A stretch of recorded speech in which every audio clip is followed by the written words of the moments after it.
Y generalmente hacemos 2 parciales, uno al final del primer tramo, que sería la parte de tormentas de diseño, y después al final.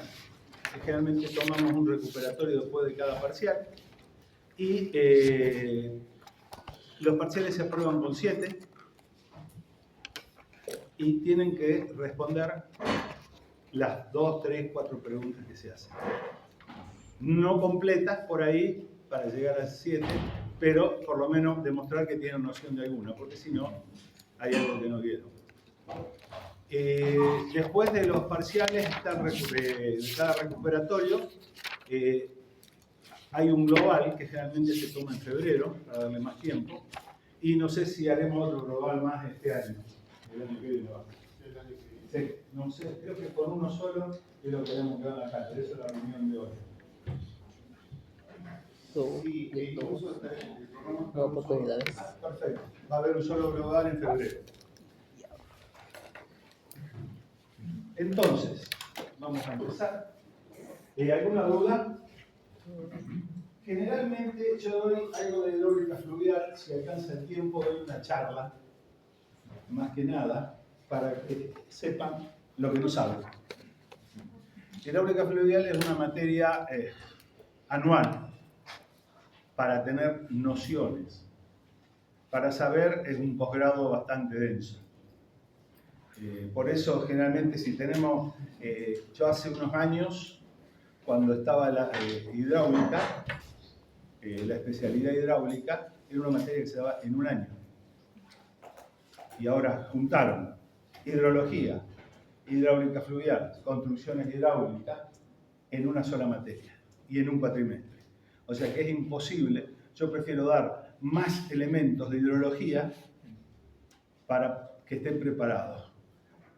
Como es una materia que ustedes está muy asociada con la naturaleza, hay muchos conceptos que tengo que darles nuevos. No quiero profundizar mucho tampoco, solo la intención es que vean las herramientas básicas para poder trabajar. La materia la dividimos, esta rama, este módulo, en bueno, la explicación inicial de lo que es la hidrología, todo lo que es hidrometeorología, está muy asociado al clima, para que conozcan, cuando tengan que trabajar, en qué región climática se encuentran. Después está la parte de precipitaciones, desde el conocimiento físico hasta el tratamiento de datos. Una parte de estadística asociada a la hidrología para el cálculo de probabilidades.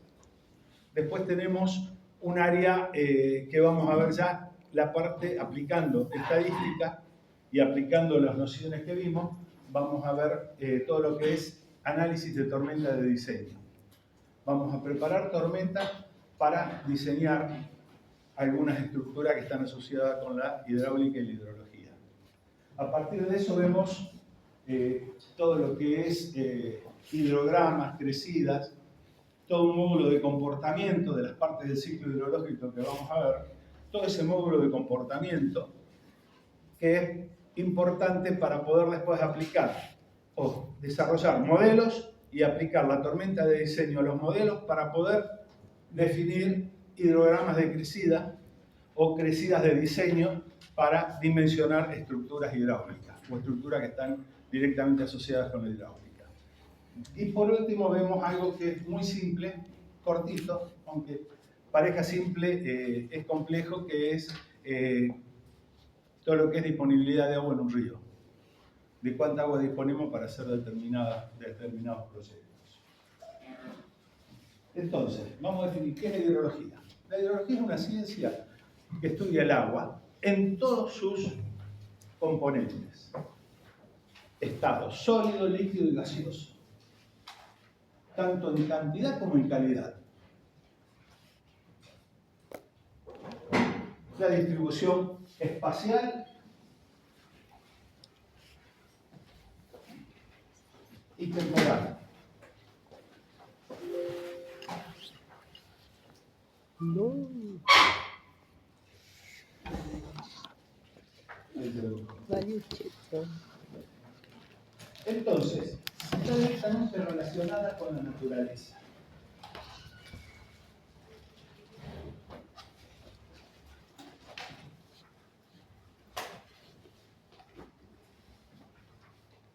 Y como una ciencia que engloba elementos naturales, hay alguna sombra o algunos grises con otras carreras o con otras especialidades, con las cuales siempre es conveniente poder interactuar para poder realizar trabajos completos, como ser agrónomos, forestales, biólogos, geólogos.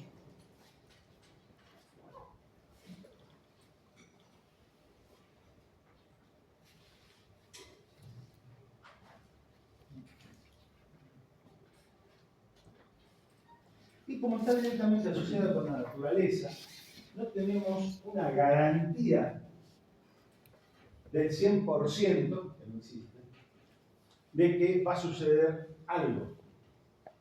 Entonces, no es una materia o una ciencia determinística. Está directamente asociada a las probabilidades y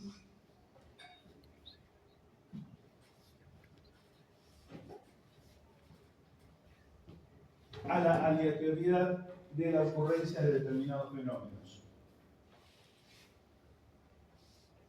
En cambio, ustedes están acostumbrados a ciencias más rígidas, más duras, como el hormigón, como el cálculo estructural, el dimensionamiento de una viga. Ya que el sismo ya se complica porque está directamente asociado con los fenómenos naturales.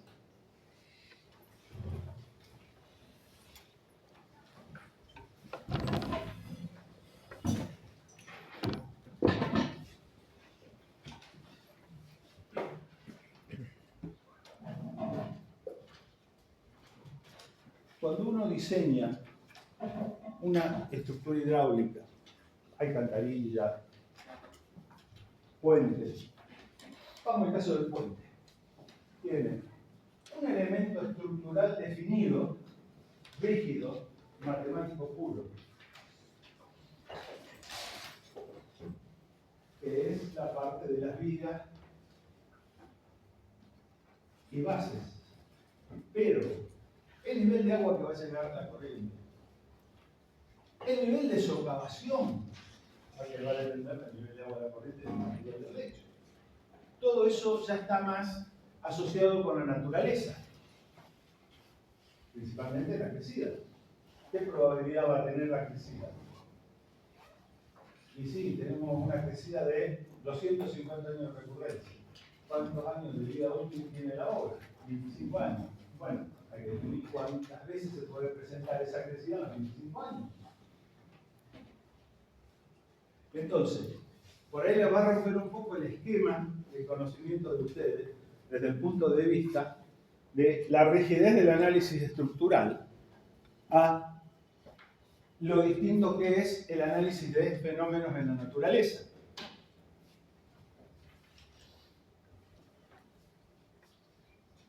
Y la hidrología, como ciencias naturales, o directamente asociada con las ciencias naturales, está muy próxima a investigaciones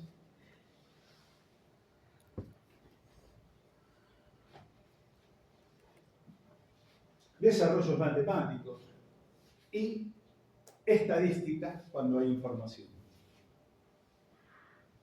O sea que el estudio de la hidrología implica profundizar en el conocimiento de todos los fenómenos vinculados al agua en sus distintos estados físicos.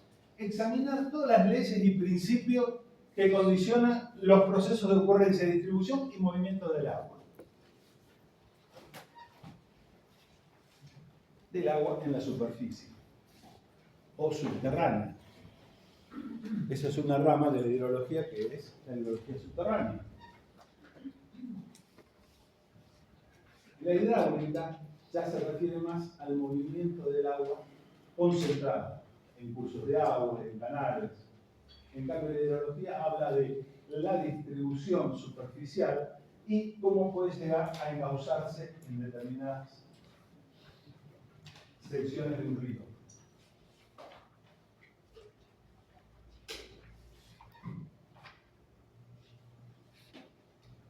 Y después la hidrología se ve muy afectada por la interrelación con el hombre genérico.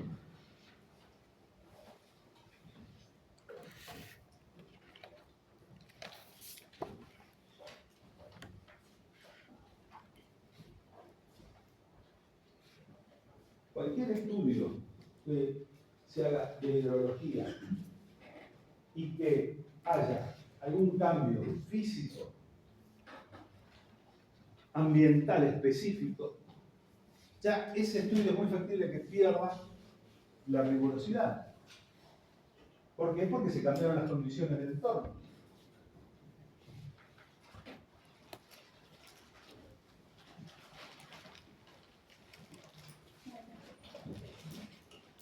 O sea que tenemos para estudiar hidrología, hay distintos grupos. Algunos que estudian e investigan para el conocimiento en sí mismo. Aplicación del conocimiento. Cómo se producen determinados eventos. Cómo se produce la escorrentía en determinados lugares. O en determinado tipo de suelos o cultivos. Es investigación. Inclusive se investigan modelos matemáticos para aplicar en la hidrología en determinadas condiciones. Después tenemos lo que sería la parte de hidrología utilitaria, que es la que se utiliza para determinados proyectos, como ser evaluación de los recursos hídricos en una determinada región, qué disponibilidades de aguas tenemos en los distintos cursos de agua, agua superficial, agua subterránea, qué es lo que se está usando, qué es lo que se dejó de usar, qué es lo que se puede contaminar, qué es lo que no.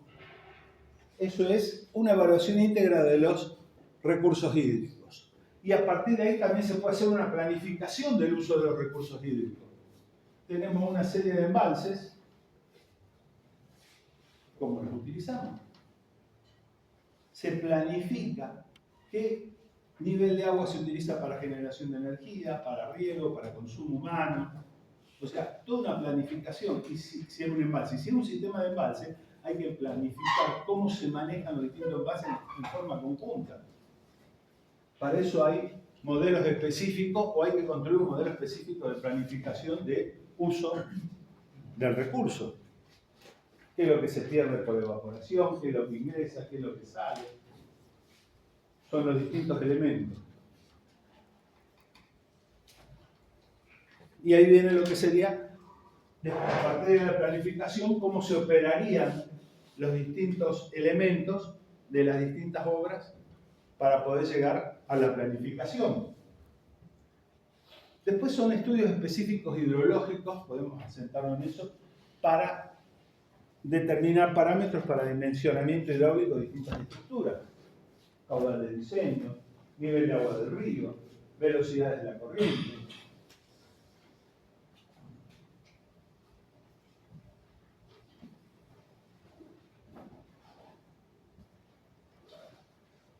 Caudal que pasa por un curso de agua, ¿qué podemos tomar de ese curso de agua? Evaluación de una crecida para verificar cómo se lamina en un embalse y cómo sale por el vertedero. Son crecidas de diseño, crecidas muy importantes. Y después la otra es, a partir de los impactos ambientales que puede producir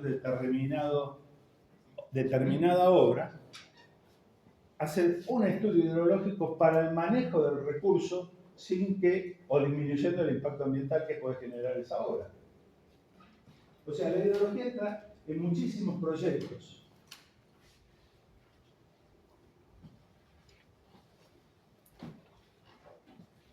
Y el problema es que hay muchas especialidades, muchas profesiones que desconocen el tema del agua. Y cuando van a proyectar algo, la ignoran.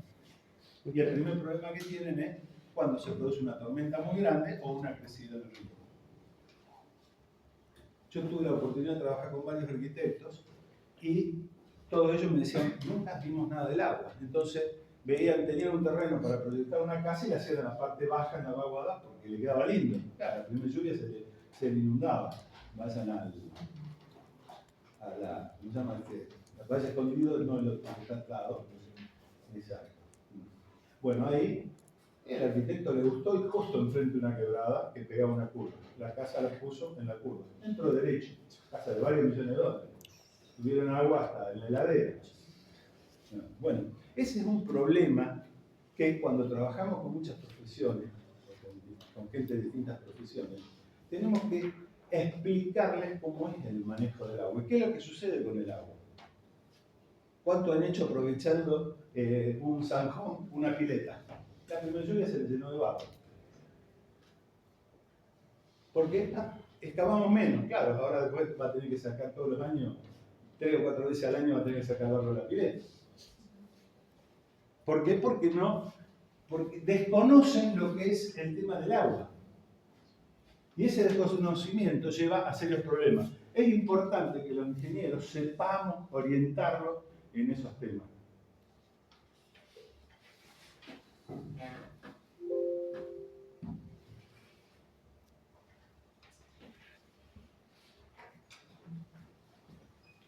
Lo primero que se ve en lo que está asociado con el agua es el ciclo hidrológico, que es el movimiento del agua en todos sus estados en la Tierra.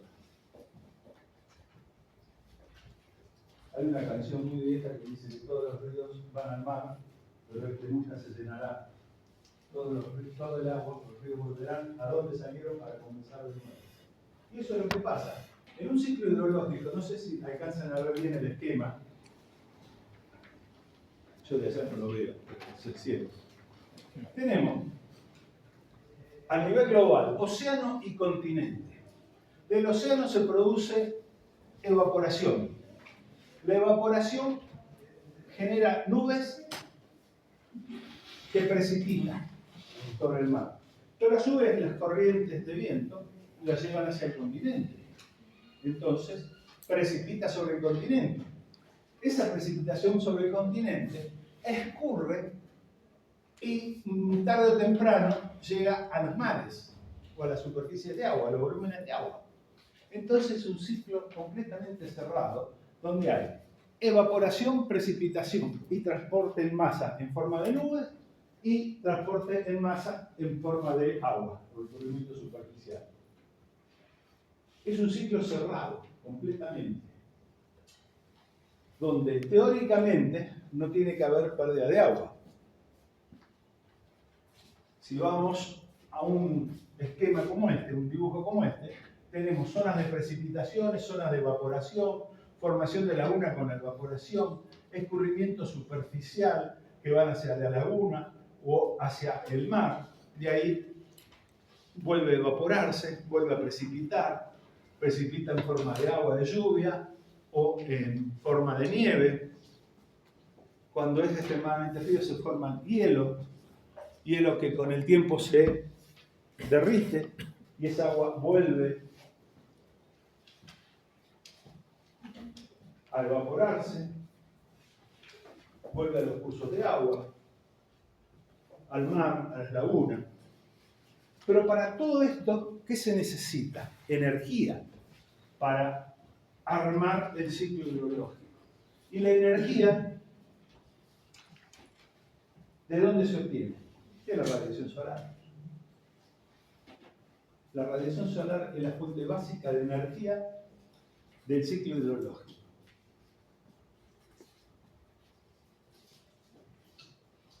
Supongamos que por cualquier causa se cierra la radiación solar, como ocurrió, según dicen los biólogos, con el gran meteorito que cayó en México y que exterminó la mayor parte de la vida animal. Que se forma una gran capa de nubes que no deje pasar la radiación solar. El ciclo hidrológico se rompe, porque no va a tener energía. Va a disminuirse la evaporación, va a bajar mucho la temperatura, se va a congelar. Los ríos mayormente con el tiempo van a quedar secos.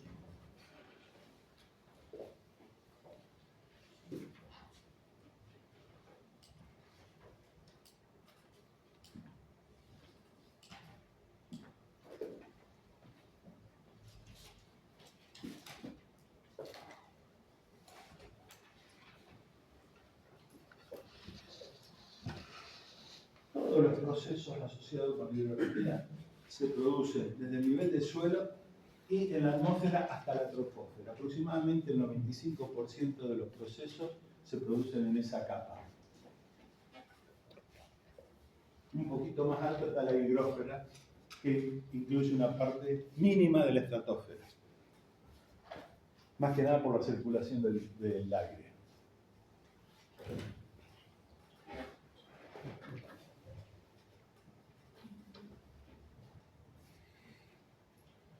La atmósfera, entonces, es importante en el ciclo del agua. ¿Por qué?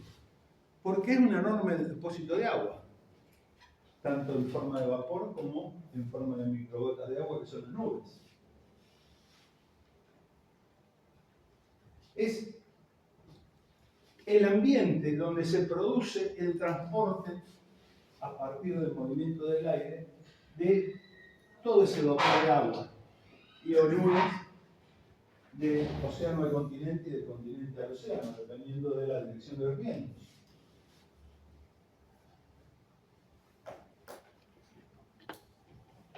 Y gracias a la atmósfera hay almacenamiento de calor. Si no fuera por la atmósfera, no tendríamos atmósfera, estaríamos como la luna, no habría un almacenamiento de calor. O como un mar, que tampoco hay atmósfera, o es demasiado débil. Por lo tanto, la energía que proviene de la radiación solar, en su mayor medida proviene de lo que se llama la luz visible. Está entre 0,4 y 0,7 micras.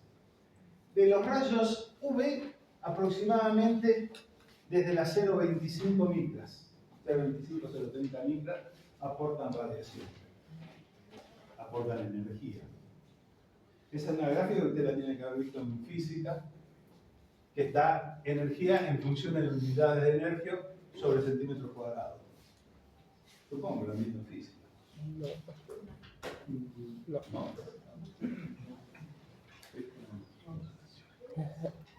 Y los rayos infrarrojos también, pero muy escaso el aporte. Más o menos está entre los 0,8 micras, la longitud de onda de la radiación. O sea que la atmósfera constituye una ventana abierta y libre para el ingreso de la radiación solar y por ende del calor, en un espacio que está aproximadamente entre 0,25 y 0,30 micras hasta 0,8 micras.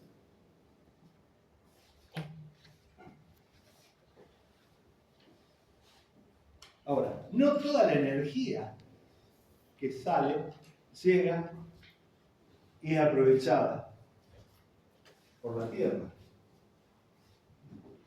porque hay absorción y reflexión. Se llama albedo a la fracción de la energía que es reflejada por un planeta. Es el promedio entre la reflejada por la superficie de la Tierra y la superficie de agua. En nuestro planeta está aproximadamente entre el 0,42 43%, en el 43%. Pero después está ahí, del 100% de energía, el 12% se transforma en calor por el vapor de agua en la atmósfera. Lo absorbe el vapor de agua y emite calor. El ozono absorbe aproximadamente un 5% y la Tierra absorbe el 40%. O sea que no todo, pero tiene una cosa interesante la Tierra. Se comporta como un cuerpo negro de plano, que absorbe radiación de longitud de onda media y pequeña y la emite en onda larga. Esa emisión es sale de la Tierra. Pero ¿qué pasa? Las nubes, las formaciones nubosas no la dejan salir. La contaminación, los microelementos que están pululando en la atmósfera, el polvo atmosférico no la deja salir, o sale muy poco. Se comporta como un polvo negro. Eso hace que la Tierra se mantenga con una temperatura media relativamente alta, porque si no fuera por eso estaríamos en la temperatura media, estaríamos en el orden de los bajo cero. Es lo mismo que pasa en un auto. Vos lo dejas al sol. Entra la radiación solar y los vidrios se comportan como la atmósfera. Pasa la radiación solar de onda corta, la de onda larga no. Calienta los plásticos y emiten onda larga. No pasa los vidrios. Entonces se va calentando cada vez más. Ese es el problema del efecto invernadero. Está el nivel de contaminación, está la cantidad de elementos que están rebotando la radiación, que está el aumento de la temperatura. Ese es uno de los temas del monóxido de carbono.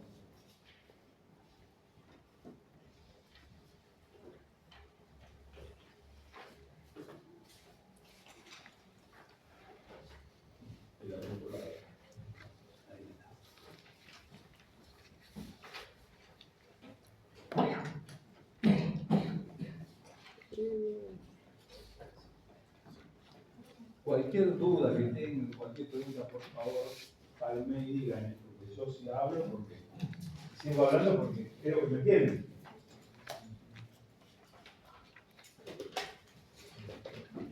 Entonces, recién vimos que es un movimiento global del agua que circula en la Tierra. Entonces vamos a empezar a achicar la zona. Y para eso tomamos lo que se denomina cuenca hidrográfica o cuenca de aporte. Para una determinada sección de un curso de agua, es la superficie del terreno, del relieve, delimitada topográficamente, en la cual los excesos de lluvia confluyen hacia esa sección en forma superficial. Pero esto está incompleto.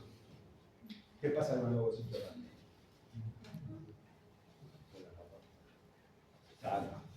Entonces, habría que agregarle, y aquella superficie del terreno delimitada geográficamente en la que una parte de la precipitación infiltrada llega al almacenamiento subterráneo y escurre hacia esa sección. Y eso es lo que llaman habitualmente cuenca hidrológica.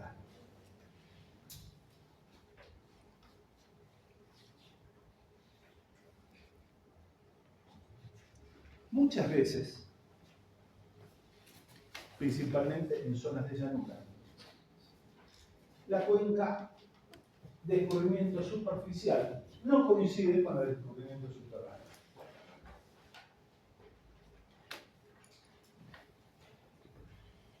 Acá tenemos un caso. El Valle de Loma, nuestra zona, la ciudad de Salta. Antes, el río La Caldera seguía por donde es la calle de los Duraznos, por Tres Cerritos, y desaguaba en el río Arias. Hace como 200.000 años se desvió hacia el Angosto. Pero el flujo subterráneo, gran parte del flujo subterráneo sigue aportando a esta zona. Entonces tenemos dos cuencas distintas. Por un lado, la superficial, que va hacia el Mojotoro y aporta al Bermejo, y por otra la subterránea, que va al Valle de Lerma, llega al río Arias Arenales, Guaycabra Corral, y aporta al río Salado. Son dos cosas completamente distintas. No coinciden. En las zonas de montaña es muy difícil, o es tan pequeña la diferencia que uno no la considera. ¿Por qué? Porque depende de cómo es en la divisoria de aguas, cómo es el flujo y cómo está distribuido. Por ejemplo, tenemos una serranía. Esta es la divisoria de agua superficial. Pero si tenemos un estrato impermeable, todo lo que infiltra acá, va acá y sale para acá. Entonces, la divisoria subterránea sería esta. Pero son tan pequeñas las diferencias cuando hablamos de cuenca en montaña que directamente no se tienen en cuenta. Estamos hablando del 0,1, 0,2% de la superficie de la cuenca. Es más, cuando hacemos un estudio hidrológico en cuencas de montaña, el tiempo de respuesta de una tormenta es muy corto. En cambio, el agua se infiltra, circula subterráneamente, unos cuantos metros hasta que aporta un curso de agua, puede demorar días. Entonces directamente ni se tiene en cuenta.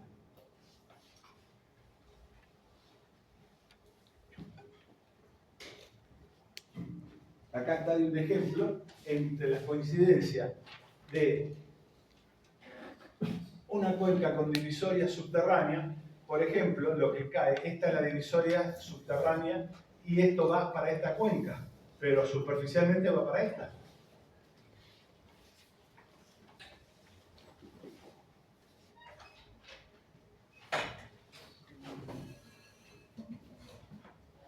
Al ir achicando y tomar un esquema físico,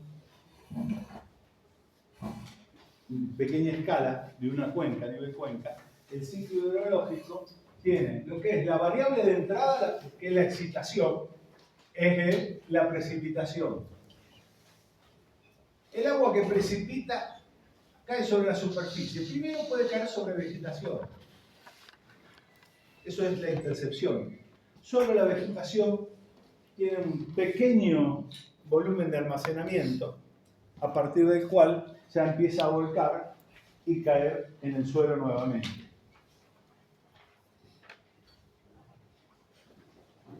Eso lo ven ustedes cuando empieza a llover, se paran bajo un árbol y durante un rato no pasa nada y después se mojan. Ese es el almacenamiento por intercepción. Parte del agua queda almacenada después de la tormenta y pasó la tormenta y se evapora. O sea que es considerada, ese volumen que llega a almacenar se evapora. Se considera como una pérdida durante la tormenta. Parte del agua llega al suelo. La parte del agua que llega al suelo puede seguir dos caminos. O escurrir superficialmente o infiltrarse. Si se infiltra, parte queda retenida, o por un tiempo, en la porosidad del suelo.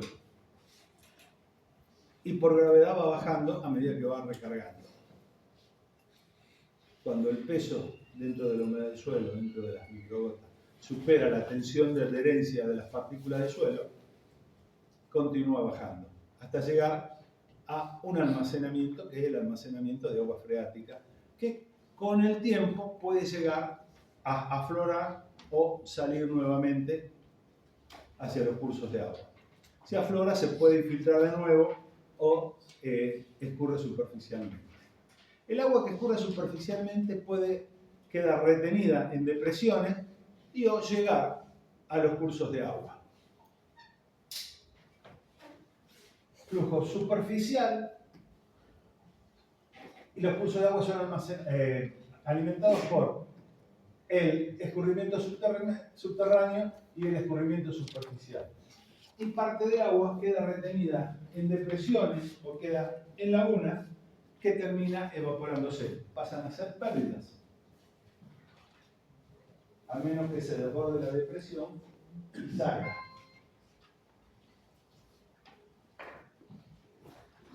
Este es un esquema físico,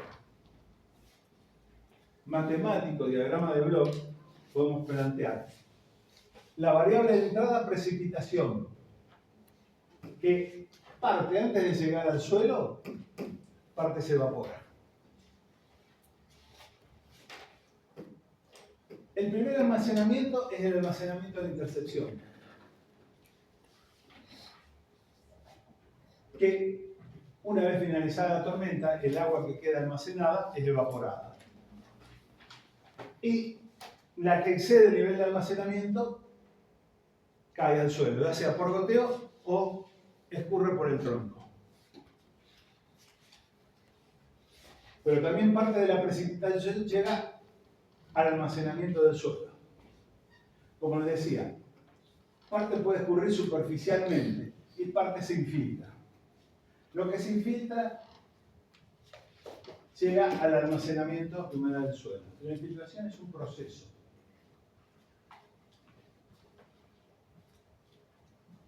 La infiltración es el paso del agua de la superficie al interior del suelo. Una vez que pasa, ya estamos hablando de filtración, que es el movimiento del agua en el suelo, que es distinto a la infiltración.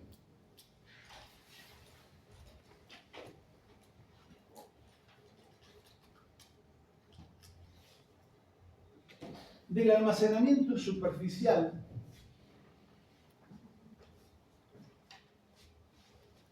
parte se evapora, principalmente de las primeras capas, cuando el suelo es desnudo, y parte se evapora a partir de las raíces de las plantas que consumen esa agua. Entonces, ese proceso, que ya vamos a ver más adelante, se denomina evapotranspiración, que es la suma de la evaporación más la transpiración por parte de las plantas. Esa agua, parte queda en las plantas y parte es vuelta al ambiente en forma de vapor de agua, a menos que esté totalmente saturado el ambiente y gotee. Pero es muy lento en el tiempo. El almacenamiento de agua en el suelo, más de una vez se puede dar que en zonas con relieve o con algo de relieve, que el agua que se infiltra llega a una parte impermeable por una lente que sobresale en superficie. Entonces, llega y va hacia la superficie de nuevo. Ese flujo se llama subsuperficial. Eso se da en algunos campos, también, aparte de darse en zonas, en selvas montanas, se da en los campos que tienen un poco de relieve y que de tanto pasar el arado se forma una capa extremadamente dura que se llama pie de arado, que puede estar a los 12, 15 centímetros de profundidad. Entonces el agua se infiltra, llega ahí y no la pasa. Les cuento que por ahí cuando hay un pie de arado muchos años y con el pico, ¿no? Se forma una capa durísima de tanto comprimir las aspas del arado, los hierros del arado. Entonces, no se alcanza, se infiltra y sale y enseguida se satura, entonces empieza a fluir en dirección de la pendiente. Y donde encuentra donde sale a la superficie de nuevo. El flujo se llama subsuperficial o hipodérmico.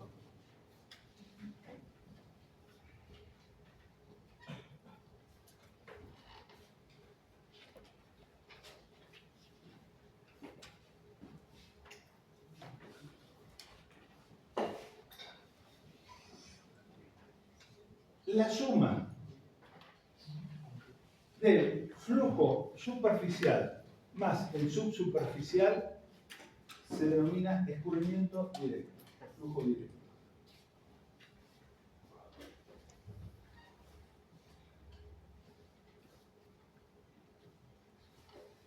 En aquellas selvas muy poco manoseadas, con extracción de árboles y todo eso, que se forma esa capa de hojarascas que se va cubriendo con el tiempo, que termina siendo suelo, y que tienen relieve, el flujo subsuperficial puede llegar a ser el 60% del flujo total. Es extremadamente importante. ¿Por qué? Porque se infiltra fácilmente, pero vuelve a salir. Y la roca hace que salga. Entonces, es una cosa que hay que tener muy, pero muy en cuenta. En vez de separar escurrimiento superficial y subsuperficial, directamente se trabaja con escurrimiento directo, para no errar. Sí, es un poco más retrasado en el tiempo. Bueno, el agua en almacenamiento del suelo, que como les decía, que se puede evapotranspirar, por gravedad puede llegar a recargar el almacenamiento que sigue, el almacenamiento subterráneo, y de ese almacenamiento freático, almacenamiento de agua subterránea, por capilaridad, puede subir y alimentar el agua superficial. el almacenamiento de humedad del suelo. ¿Por qué?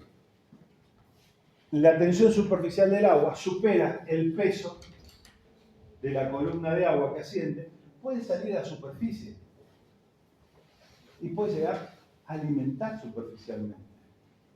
En aquellos lugares donde hay un exceso de riego, que el nivel freático es muy alto, o naturalmente el nivel freático es muy alto cuando llueve, el levantamiento por capilaridad arrastra sales y cuando se seca deja una costra blanca, una costra de sal en superficie.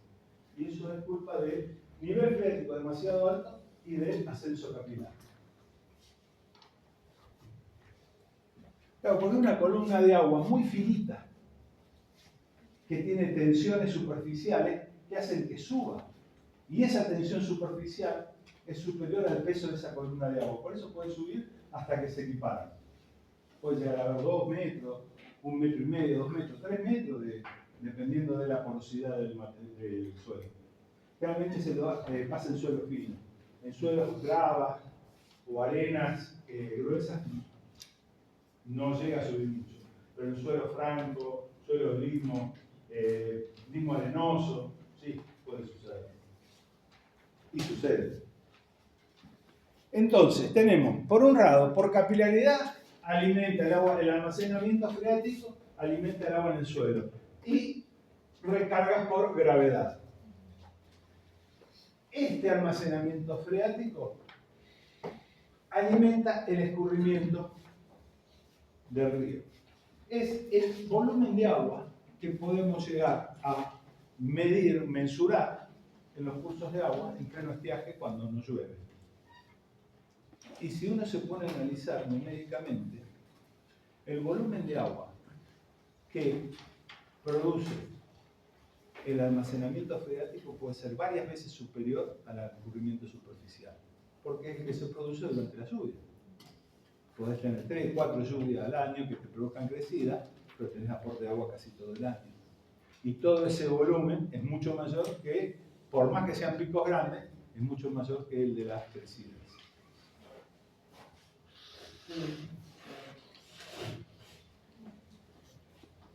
Hay algunos almacenamientos freáticos que no están cerrados, que la capa impermeable está rota, fisurada o separada. Entonces, de ese almacenamiento subterráneo puede viajar el agua a otro almacenamiento a mayor profundidad.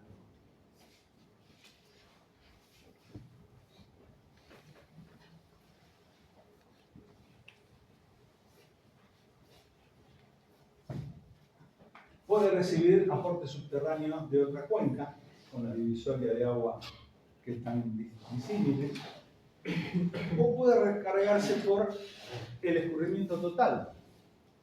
Cuando tenemos, por ejemplo, ya vamos a verlo, una barranca con un nivel freático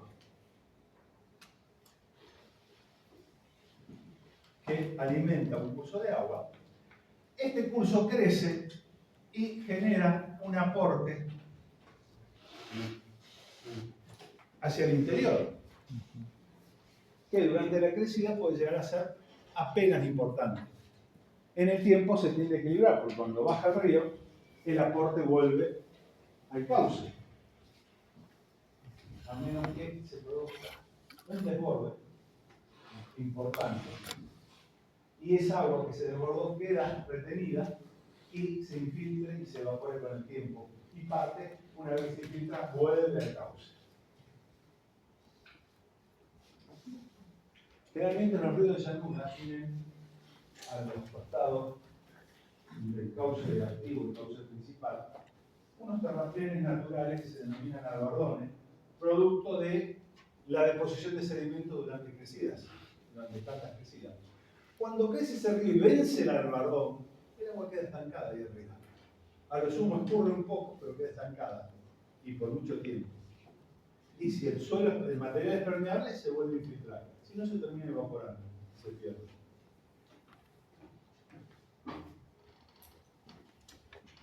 ¿Entienden más o menos de qué se trata el ciclo hidrológico?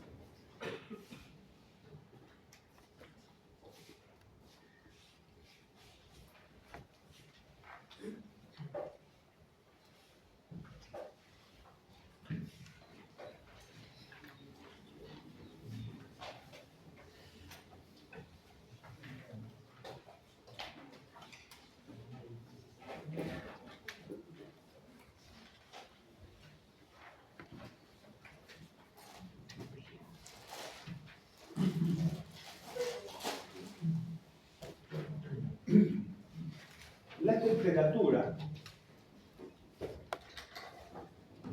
no es otra cosa que el nivel de agitación de las moléculas de una sustancia, y es un índice de energía cinética de las moléculas de esa sustancia. La temperatura meteorológica es la temperatura del aire. Por lo tanto, es el grado de agitación de las moléculas de aire.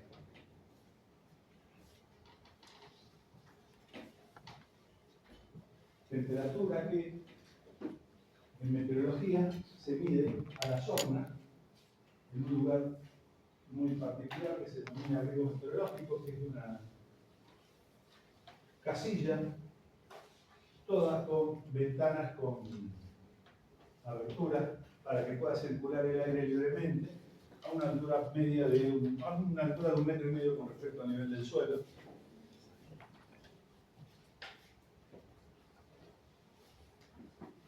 Entonces es bastante particular. No es la temperatura al sol.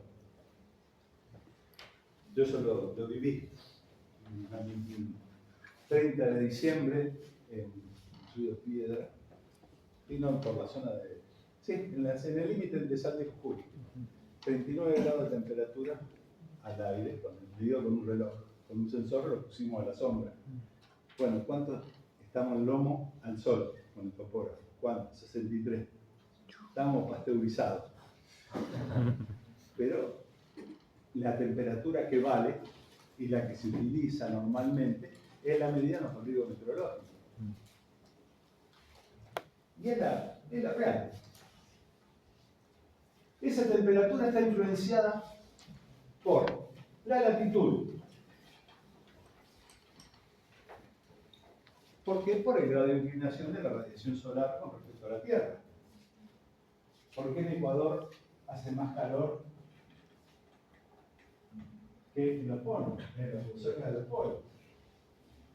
Porque la radiación, si tomamos por unidad de superficie por metro cuadrado, la cantidad de energía o de rayos que caen por metro cuadrado en forma vertical es superior a la que cae con un ángulo a medida que viajamos hacia nuestro hemisferio hacia el sur, o en el hemisferio norte hacia el norte. ¿Por qué? Porque tenemos ángulos de incidencia de la radiación solar.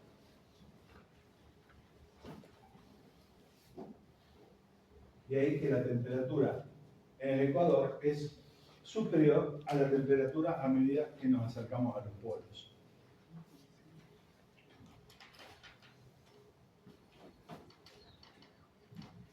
A partir de esa condición,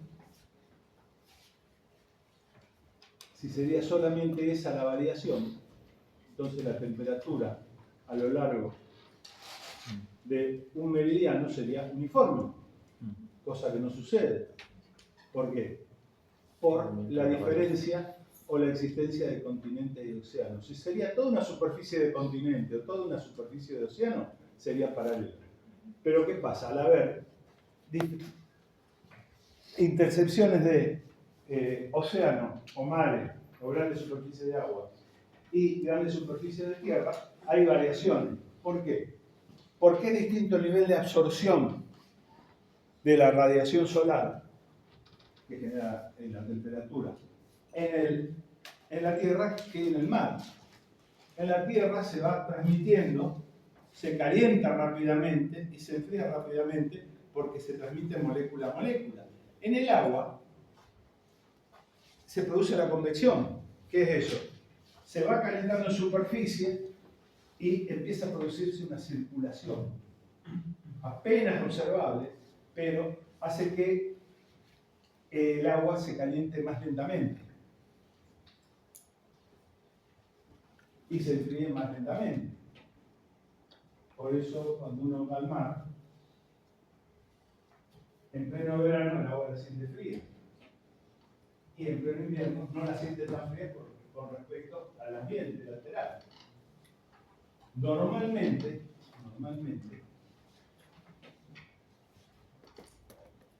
esa diferencia de temperaturas que hay entre el océano y el continente es la que genera los movimientos de los vientos. ya lo vamos a ver a los vientos, pero como van de zonas de alta presión a zonas de baja presión, al calentarse baja la presión, entonces el aire va del océano hacia el continente. Y cuando se enfría, más caliente está el mar, entonces el aire va del continente hacia el océano. La vegetación. La vegetación es importantísima. ¿Por qué? Porque no permite, cuanto más densa la vegetación, menor es la superficie de la radiación que llega al suelo, que se calienta muy rápido. En cambio, la vegetación la refleja y no se calienta tanto. Por eso, si nosotros tomamos la temperatura en un campo pelado, y en ese campo con toda la vegetación va a haber hasta 4 grados de diferencia. Lo mismo que si le metemos hormigón. El hormigón, además de dar una mayor temperatura, perdura durante todo el día. ¿Por qué? Porque cuando teóricamente deja de haber radiación solar, el hormigón sigue viviendo, el pavimento y todo eso. Y es realmente muy caliente.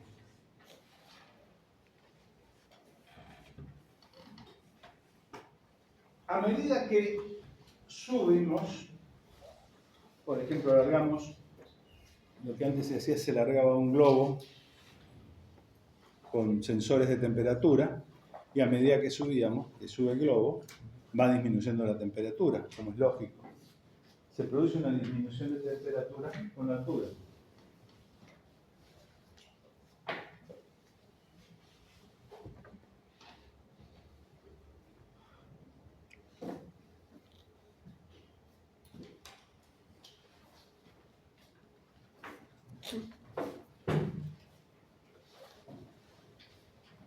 No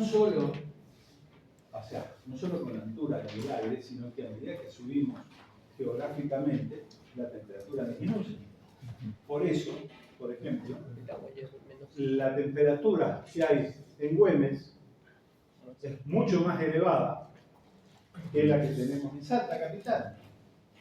Hay más de 500, 600 metros, no, sí, 600 metros, 700 metros de diferencia de nivel. Buenos Aires, a nivel del mar, está más al sur. El invierno de ellos son más suaves que los que tenemos nosotros, en temperatura. ¿Por qué? Están más al sur y tienen menos radiación. Mayor inclinación de la radiación. O sea que ahí está el efecto de la latitud. Pero el efecto de la altura que a nosotros nos ayuda. Por eso no es tan caliente como ir a Güemes o a La Gita, por ejemplo, González, que es un infierno por ahí. Ni hablemos de Tucumán. En altura, si nosotros tomamos una masa de aire completamente seca y la hacemos subir sin intercambio con el medio, va a descender de temperatura completamente seca 1 grado cada 100 metros en promedio. Eso se denomina gradiente adiabático seco. Si esa masa de aire que hacemos ascender está saturada de vapor de agua, el descenso de temperatura se produce en promedio con medio grado, 0,5 grados cada 100 metros. Una masa de aire con un 50% de humedad relativa, que es un valor medio normal, el gradiente medio vertical de temperatura está en el orden de los 0,7, entre 0,65 y 0,75 grados cada 100 metros.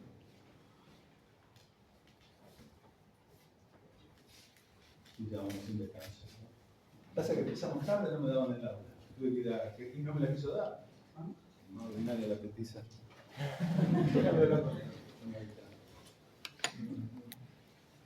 Bueno, ¿alguna pregunta de todo esto? Así seguimos después, hacemos un descanso de 10 minutitos y seguimos con esto. Con presión.